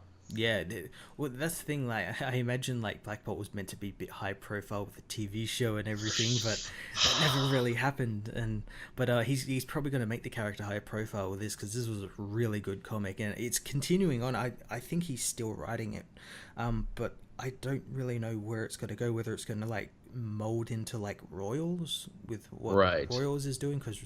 I obviously Black Bolt's gonna go look for his brother and Mm. have a little words with him. This sounds like for Marvel Cosmic what I felt about Kingpin that also came out this year, where it's like it was short lived, it was a mini, but it was super fucking awesome, and it makes you look at the character in a new light, and it's a love letter to the character. That I feel like Black Bolt and Kingpin are going to be like the dark horse choices for best of the year lists. Oh, it's going to be up there. It's a really good book. I'm interested to see where it's going to go next and what they'll do with it now that they're out of this small confined space and into the Marvel universe. But Yeah, yeah. yeah, it was a really good book. All right, adding that to my list. I mean, I actually bought a bunch of new hot sauces this week to bring back Comic Spice, so maybe I'll catch up on Guardians, catch up on Black Bolt, and do videos on them. That way, I'm doing the whole thing and making another type of video at the same time. Everybody wins. I guess one of the other two books I read this week, Nightwing. This is Tim Seeley kind of winding it down, closing up shop because he's going to be leaving Nightwing soon and he's going to be trading books with Sam Humphries. Yes, yes. Yeah, the idea is that Raptor, Nightwing's new arch nemesis, is completely messing up Bloodhaven, and Dick has turned to his other new arch nemesis, Roland Desmond, the new blockbuster, saying that if you help me capture Raptor, I will leave Bloodhaven, I will leave the city, but you got to help me. And Huntress, who is kind of his love interest now, catches wind of this, and she's like, "Oh, you're working with a mobster. I really hate mobsters because they killed my family." So Huntress beats the shit out of Nightwing in this issue and then breaks up with him. And he's like, "Ow, way to add insult to injury to more injury." And he's also like, "Well, I kind of deserve this. I kind of brought this on myself, didn't I?" And Raptor just gives him the slip through the entirety of the issue, but they do have kind of a funny little connection. His ex-girlfriend in the city, Defacer, who was like an art criminal who did like graffiti and stuff. Her former mentor was like an anarchist bird-themed supervillainess by the name of Pigeon. Get it? Because Pigeon and Defacer, they both fuck up statues. Yeah. She's an anarchist, and Raptor is something of an anarchist, so they actually join forces and be like, "Hey, we both have problems with these heroes in our lives. Let's join forces to fuck them up." And it all comes back to the Desmond Casino, where Nightwing is a blackjack dealer now, and basically he's just sitting there as a sitting duck in the middle of a casino with like 4 different people who want to kill him. And I'm like, this is cool. This is a cool setup. It looks like, what is it? Seeley's going to leave with a bang when he does leave this book. That sounds cool. It's good stuff. You had another one you said? Yeah, I had Wonder Woman issue 32. Oh, yes. Darkside Babies. Yeah, Darkside Babies doesn't appear this issue. This issue instead we get Jason, Diana's brother. Right. Makes a return after his brief appearance in Darkside War. And yeah, it's just her finding her brother. She goes to Hercules's lodge, his hunting lodge, his house, and gets given the will, and she's gifted him. He's gifted her the lodge and everything, and he left a letter saying, "Hey, I knew we were brother and sister. I didn't approach you because of all the terrible, horrible shit I've done." And wow, Hercules actually showing some respect for the Amazons. Holy fuck. Yeah, and it's funny because Wonder Woman never sort of talked about him because of that horrible shit. Yeah. Like she tells the lawyer, like, I never really talked about him because he's done some pretty terrible stuff. He did. And he owns it and everything, and says, "Yeah, go find your brother, make your family whole." And That's some growth for Hercules as a character. yeah, and he's dead now. Wow. So Well, he developed more in death than he did in life. Holy shit. yeah, which it's really strange to see like the difference between like the DC Hercules and the Marvel Hercules. They're Oh, completely yes. different characters, yet they're the same character. Marvel Hercules is a lovable, pathetic loser who's very affable because he always tries. DC Hercules is a douchebag who like really fucked over the Amazons. Yeah, yeah. But yeah, she finds her brother, and that's kind of like where the comic ends with them two meeting. We also get to find out that Hercules hasn't been the first person that Baby Darkseid has killed. Since Argus has been since the Darkseid War has been keeping a tab on like his energies. Oh shit, Argus came back. Yeah, they kind of make a joke about it. It's like, hey, how's it feel, Steve, to be back at Argus? I don't love it. Yeah, but they've been keeping tabs on his energies and tracking all the people he's been killing, and Right. they're trying to get like a heads up on it before it happens again. And yeah, they've been sort of working it out, and they haven't really got it there yet. So it just leads them to stuff like parademon nests and all sorts of stuff all over the world. So they've been hunting him, but haven't found him yet. Right. It'd be pretty awesome when we find Baby Darkseid. Yeah, that's cool. That's another book where it's like I fell off on it, but I feel like I should jump back to it for obvious reasons. Well, last issue was James Robinson's first issue. Because I love me some James Robinson, and I definitely want to check out what he's doing for Wonder Woman. Yeah, and again, like kind of like much like Marvel Legacy, you could probably only just read Darkseid War and then sort of understand where this story's going. Yeah, want to get caught up? Well, you can. Yeah. I guess the last book I read this week, and this will be very brief because I just read it a couple minutes ago. Spectacular Spider-Man, Peter Parker, issue number 5. Cool. Vulture shows up because Vulture was in the movie and he's got a slick new costume. Not quite like the movie, but a slick new costume. Is it like an exo armor? No, it's not actually. No? Although he does kind of have like a Mr. Freeze helmet now where he never used to. Okay. I guess that makes sense. If you're flying through the air, you don't want shit to go into your eyes and into your face. Yeah. He's trying to kill the Mason, who is the good brother to the Tinkerer. He's also trying to help out his sister, quote unquote, the woman he thought was his sister because Mysterio and Mesmero fucked with him to think that it was. Mm-hmm. She's the ex-secret agent on the run from a group who wants to kill her for blowing a whistle on all the shit they've been doing with superheroes. The Mason loses his hideout, loses his laboratory, but he still needs to service the superhero community. So Peter's like, oh, my aunt has a guest room. Go crash with my aunt. God damn it, Peter. Yeah, I know, right? It's like, wow, just wait to just give up your aunt just all over the place. Like, yeah, just go crash with my aunt. It's funny because it's like when this arc started, he was still rich and still had Parker Industries. Yeah. But this issue, even though the arc isn't done yet, makes it sound like he's poor and doesn't have Parker Industries anymore. Yeah, well, he didn't have it in Avengers, so yeah, it's weird. It's weird, yeah. It's weird because the story started before Marvel Legacy, and yet it's caught up, and the story's not even done yet. It's very weird. It's very funny, and Peter thinks that he can actually maybe help his sister out by getting the media on his side, and of course the media is personified by J. Jonah Jameson, who has gone full Alex Jones now. He's got like a crazy blog where it's like, I'll tell you the truth about the superhero menaces. I'll tell you all about it on my blog, JamesonWars.com. I was waiting for that to happen to him. Jameson Wars. And also, while you're here, buy some tactical wipes for your perineum and it'll protect you from spider people.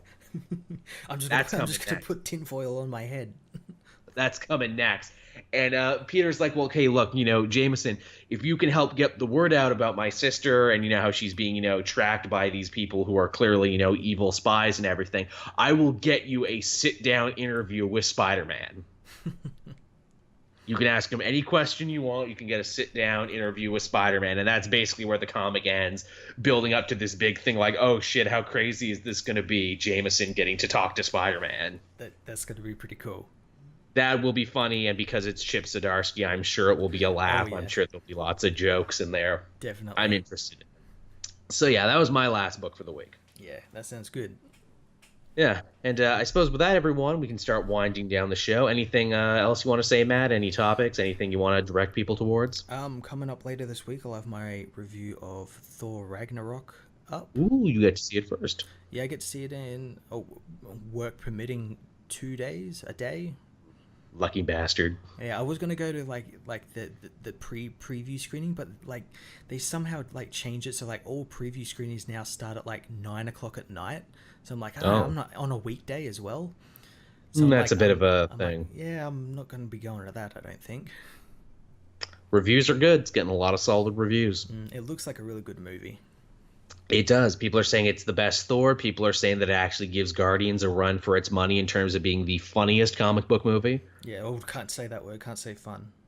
No, no, you can't say fun or funny. Apparently, that really, really upsets people now. Yeah, very, very, very much. I mean, I can't imagine anything worse than a movie being uplifting and enjoyable.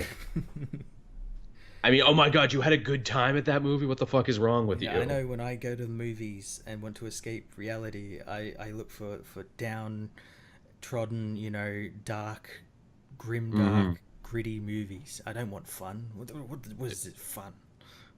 Dark, dark, grim, dark. But yeah, so that's that. As always, with the holiday season coming up, if you're looking to buy some comic book trades for yourself or for your family or for anyone else, we have links down in the description of our videos, both Matt and myself, to our book depository stores. It's our favorite place to go buy comic book trades. And if you buy via our link, not only will you be getting yourself something nice, but you'll be supporting our channels. You'll be supporting great content like we are watching right now. As always, thanks to the patrons. We got some new patrons this week, some very generous ones. If you do become a patron, again, link down in the description. You'll be able to get this show, both audio and visual, early before anyone else, usually Sunday night, Monday morning, time permitting. So you'll get to see that.